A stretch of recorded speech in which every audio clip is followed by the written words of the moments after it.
Hey class, Mr. Hanji here. For today's lesson, we're going to be taking a look at section 8.1, which is going to deal with two-way frequency tables. Now, for today's lesson, we have two learning goals, and our first learning goal is that you will be able to complete a two-way frequency table for a given data set, and you will be able to interpret information from a two-way frequency table. So we're going to take a look at what a two-way frequency table is and how to fill them in based on the information they give us. So with that said, let's kind of get into some terminology before we jump into some examples. All right. First of all, data that can be expressed with numerical measurements are quantitative data. So quantitative data is something that we can measure numerically with a number.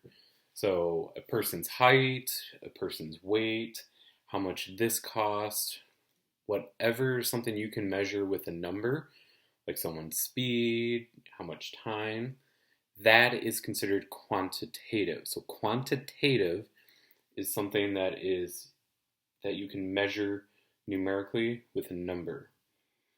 In this lesson, we will examine qualitative or categorical data.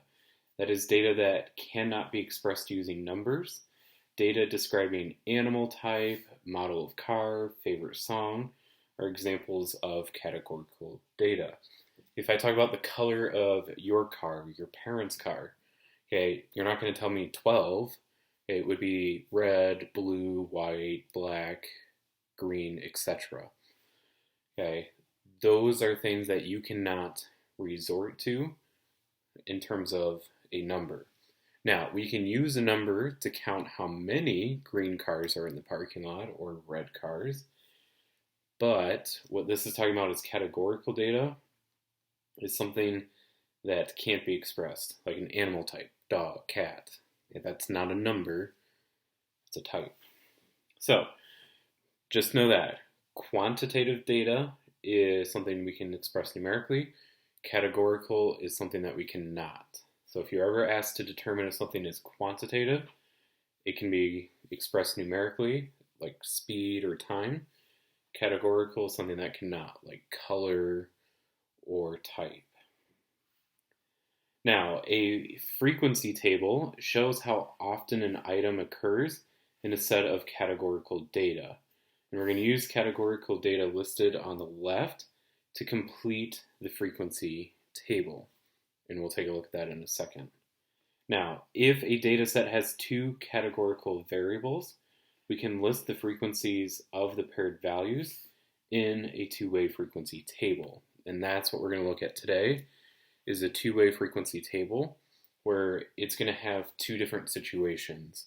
So, for example, it could be whether or not someone likes basketball. So, do they like basketball or not? And then, do they like baseball as well or not? And you'll see an example of that. All right, so example one is going to ask us to complete the table for each part. So, let's go ahead and take a look at A. Let's go ahead and move this up and focus on our two-way frequency tables. So, for A, it states, Antonio surveyed 60 of his classmates about their participation in school activities and whether they have a part-time job. So this is that two-way frequency. There's two different variables that we are looking at. We're looking at if someone has a job and what activities they are involved in. So the question is going to be, do they have a job, yes or no? And then what clubs? Are they just clubs only, sports only, both, or neither? Okay, so we've got two different categories that we are considering and that we are trying to go through and represent. Now, the results are shown in the two-way frequency table below, and they want us to complete the table. So they have these spots filled in right here, and we need to go through and fill in the totals. Now, example one is going to have us just fill in the totals. When we get to example two, we're going to fill in various missing spots. Now, key thing here, and we can do this without, but it's a good thing to start with, is they state Antonio surveyed 60 of his classmates. So if we're talking 60 classmates total overall, that means in the bottom right, I call this the grand total. The grand total of students he surveyed was 60. So that means that bottom right needs to end up equaling 60. Now, to go through and fill in the rest, there's a variety of ways we can do each part, and we'll just kind of go through and do them step by step. Now, to figure out the club's only total, so we have the fact that they're in a club only, and they have a part-time job, or they don't have a part-time job, and we get results of 12 and 3. So the total for if they are only in a club is, we're just going to add them up, is 12 plus 3, so that gives us 15. All we're going to do to get the totals is just either add a whole column or add a whole row. So to get the sports only column, we're just going to add everything in this whole column. So 13 plus 5 is 18. For the fact that they're in both clubs and sports, for that column, we have 16 and 5. So that total is 21. And then for the neither, here we've got 4 and 2, and that's going to give us 6. So if we want to go through and double check if we were on the right track with this, to see if we end up with 60, we'd go through and add all of these up to see if we get 60 at the end. So if we do 15 plus 18 plus 21 plus 6, we end up with 60. So we're good with the columns. Now we just need to deal with the row totals for if they have a part-time job, yes or no. So if we go through and add them up, we have 12 plus 13, which is going to give us 25. And then if we have 25 plus 16, we get 41. And then 41 plus 4 is 45. Now, I'm doing this in my head, but by all means, you can use a calculator to quickly go through and add stuff up or subtract. So then for my bottom part, so we have 3 plus 5, which is 8. Then 8 plus 5 is 13. And then 13 plus 2 is going to give me 15. And then if we want to double check real quick, for 45 plus 15, no, it is plus, we end up with 60. And that is our answer for example 1A. And that is how we're going to fill in a two-way frequency table. So I want to go through and practice another one, and just to show you, so that way you guys can confirm how you feel about this. And then we'll move on to example 2. All right. So for part B, we are told that Jen surveyed 100 students about whether they liked baseball or basketball. So the question is, do they like baseball, yes or no? And do they like basketball, yes or no? And that's what's demonstrated in this frequency table. So we need to go through and again fill in the total rows and columns. So if we look at if they like basketball, yes, here we have 61 and 16. If we do 61 plus 16, we end up with 77. Then for no, they don't like basketball, we have 13 plus 10, so we get 23. Now, if we do 77 plus 23 to get our grand total, when we do 77 plus 23, we do end up with what they said at the start, and that we should have 100. Now, for the row totals, for if they like baseball, yes or no, 61 plus 13 is going to give us 74. And then for no, they don't like baseball, we have 16 and 10. 16 plus 10 is going to give us 26. And that is our answer for example 1, part B. Now, something that I just kind of wanted to address and kind of talk about what all these different numbers mean. Okay, if we look at 61, if I were to ask you to interpret what the 61 means, that means that 61 out of 100 people like baseball and they like basketball. So you're going to go to where it is at, and you're going to take the row that it's in. So they like baseball, yes. In the column, they like basketball, yes. Okay, 13 would be they like baseball, but they don't like basketball. 16 is they don't like baseball, but they like basketball. And 10 is they don't like baseball, and they don't like basketball. All right, now I want to do one more just to kind of run through another one with us. So we have a high school's administration asked 100 randomly selected students in the 9th and 10th grades about what fruit they liked best, and we need to complete the table. So our hope is that the grand total should end up being 100 when all is said and done. So if we look at apples, so we have 19 and 22. So 19 plus 22 is 41. Oranges is 12 plus 9, so 21. And then banana is 23 plus 15, and that is 38. Now for the total for 9th graders that took the survey, we have 19 plus 12 plus 23, and that's going to give us 54. And then 22, or for 10th graders, we have 22 plus 9 plus 15, and that's going to give us 46. And that's that. That is half of the stuff that you were doing today. The other half is what we'll take a look at in example 2. Now, I talked about kind of what these individual inside parts mean. A few other things to kind of talk about. This 41 would represent the total number of students that answered they liked apples. 21 is for how many preferred oranges, and 38 is for how many preferred bananas.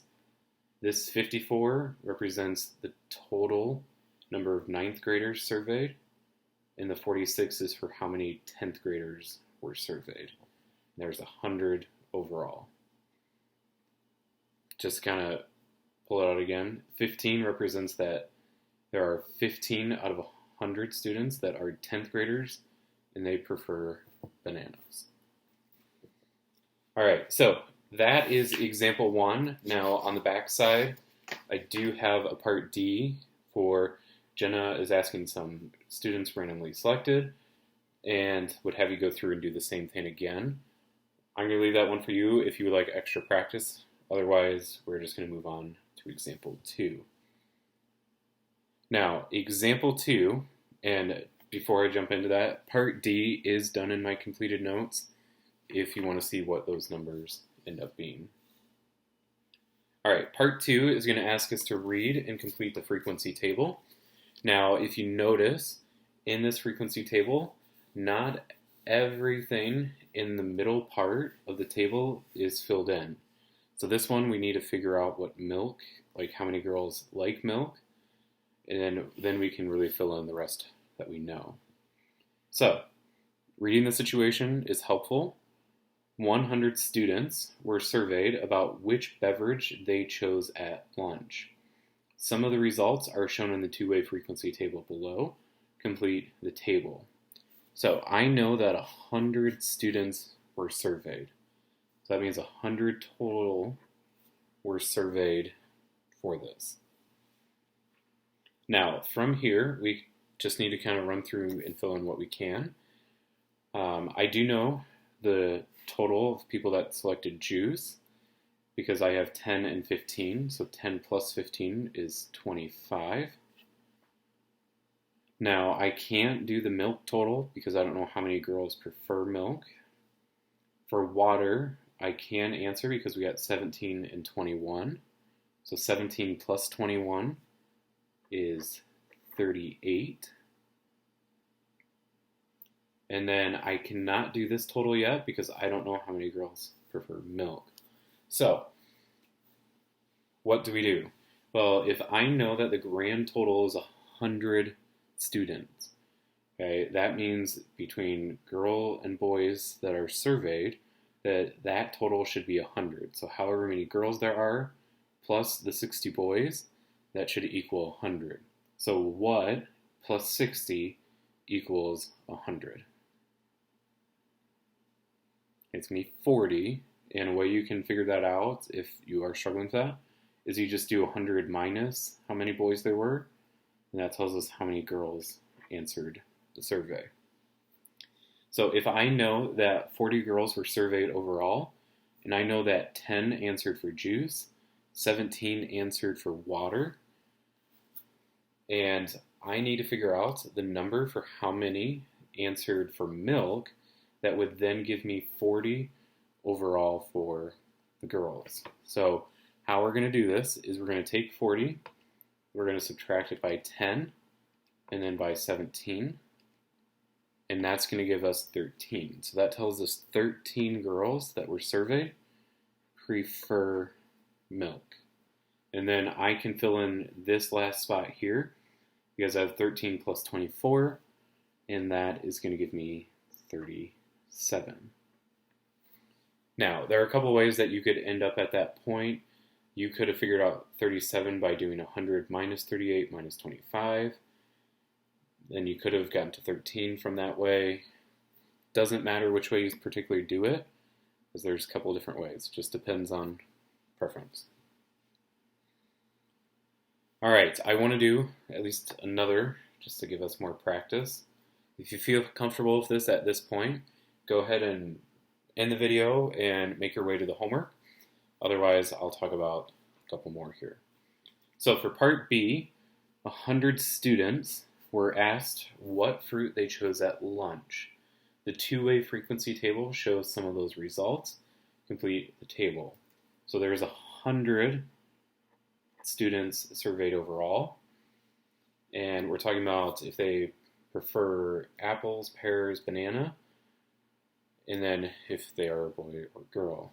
So from here, I can fill in the pear total because I have 17 and 10, so I get 27. For banana, I have 11 and 16, so that also gives me 27. Now, I don't know anything about apples yet. Now, for the total number of boys that were surveyed, well, I don't know based off of adding these up, but if I know that 49 girls were surveyed and there's 100 total, if I do 100 minus 49, that means that 51 boys were surveyed. So from there, I can then fill in this apple by doing 49 minus 11 minus 17 to get 21. And then figure out how many boys chose an apple. I can do 51 minus 16 minus 10 to get 25.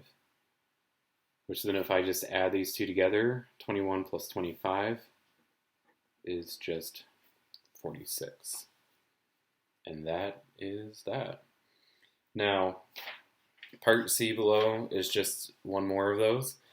That's really it for the entire lesson though. Because this feels pretty redundant and it's really just adding or subtracting numbers, most oftentimes students feel pretty good about this lesson pretty quickly. So I will leave part C for you to do if you want some extra practice. Again, it is completed in my reference or my completed notes if you want to use it as a reference to see if you are on the right track or make sure that you get the right numbers. But otherwise, that is it for our lesson today. This is one of the shorter, quicker lessons. That is it for section 8.1 on two-way frequency tables. I hope your homework goes well. And if you have any questions, as always, reach out, let me know via email or next time you see me. Use those completed notes, and that is all for today. So have a great day, and I'll talk to you guys later. All right, bye.